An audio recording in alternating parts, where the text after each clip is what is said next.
এক ঘন জঙ্গলে বাস করত এক হরিণ। হরিণ খুব দ্রুত দৌড়াতে পারত, কিন্তু একদিন সে ভুলবশত বাঘের দৌড়ের পথে চলে গেল। বাঘ ছিল জঙ্গলের রাজা, ভয়ঙ্কর এবং শক্তিশালী। হরিণ প্রথমে খুব ভয় পেয়ে গোপনে লুকিয়ে গেল। বাঘ তার চারপাশে ঘুরে দেখল, আর হঠাৎ হরিণের ছোট্ট লাফ দেখে বলল, ছোট্ট হরিণ, তুমি কি এত সাহসী?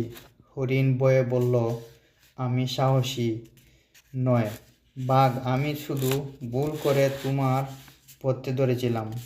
হেসে বলল, ভয় দেখানো নয়, সাহস ঠিকভাবে ব্যবহার করতে শিখতে হবে। দৌড়ানো দিয়ে শুধু জীবন বাঁচে না, চিন্তা ও কৌশল গুরুত্বপূর্ণ।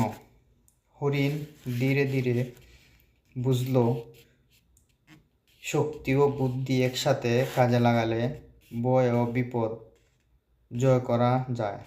সেই দিন থেকে রাজু আর চঞ্চল একে অপরকে শিখিয়ে জঙ্গলের মাঝে শান্তি ও